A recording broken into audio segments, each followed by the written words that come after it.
নবদ্বীপে ধুমধাম করে পালিত হল মহাপ্রভু শ্রীচৈতন্যদেবের অন্নপ্রাশন। নবদ্বীপ ধামে এই উৎসবকে ঘিরে একটা আলাদা উন্মাদনা রয়েছে, কারণ এই নবদ্বীপ ধামেই জন্মেছিলেন স্বয়ং গৌরাঙ্গ মহাপ্রভু।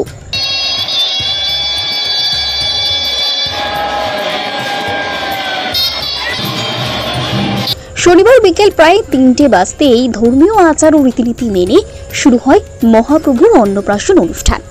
আর অনুষ্ঠান শুরু হতেই ভক্তদের উলুধ্বনিতে মুখরিত হয়ে ওঠে মন্দির প্রাঙ্গণ।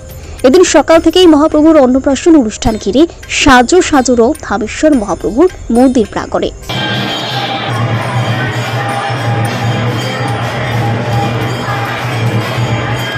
নবদ্বীপে কম বেশি আনুমানিক ৫০০ মঠ মন্দির রয়েছে, যেখানে গৌরাঙ্গ মহাপ্রভুর শুভ আবির্ভাব তিথি উদযাপন করা হয়।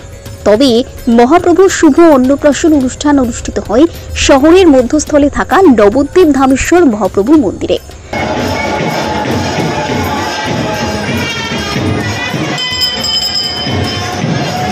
এখানে প্রতিদিন মহাপ্রভু ভক্তদের কাছে দেবতা, কেবলমাত্র এই একটি দিন দেবতার ঊর্ধ্বে তিনি সকলের প্রিয় নিমাই বা বিশ্বম্ভর। সারা বছর তিনি আপামর ভক্তের ধামেশ্বর গৌরাঙ্গ মহাপ্রভু, রাধাকৃষ্ণের মিলিত তনু শ্রী চৈতন্য।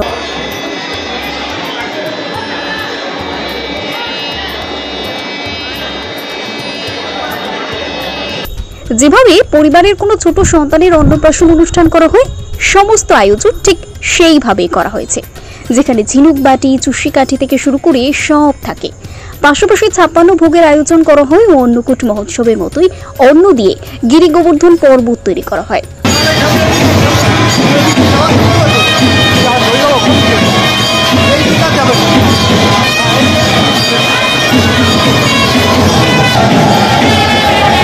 ধামেশ্বর মহাপ্রভু মন্দিরের অন্যতম সেবায়ত ও বিষ্ণুপ্রিয়া সমিতির সভাপতির কথায় নাট মন্দিরের প্রশস্ত চত্বরে সাজানো হয় ৫৬ ভোগ ও বিভিন্ন জেলা থেকে শতাধিক মিষ্টির নানান রকমের পদ। নামে ৫৬ ভোগ হলেও অন্ন, পরমান্ন, পুষ্পান্ন, মিষ্টান্ন, তরি তরকারি, ভাজা, পুরি, নিমকি, চাটনি সব মিলিয়ে পদের সংখ্যা কয়েকশো।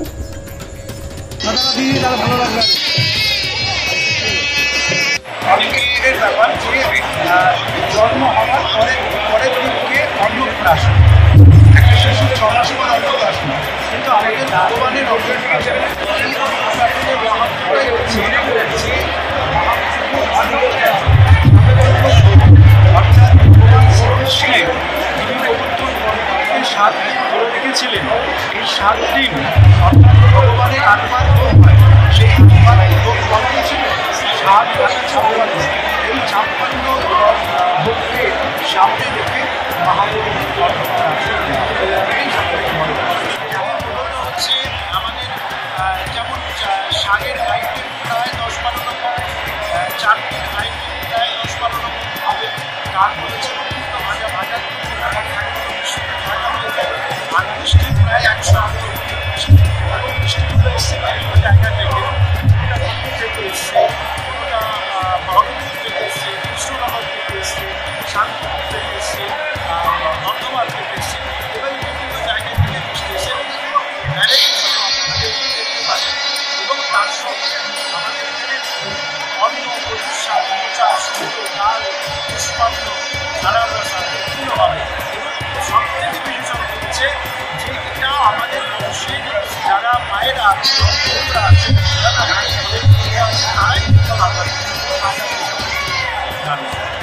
মহাপ্রভুর ৫৪০তম শুভ আবির্ভাব তিথি উপলক্ষে বিভিন্ন সাংস্কৃতিক ও ধর্মীয় অনুষ্ঠানের আয়োজনও করা হয়েছিল।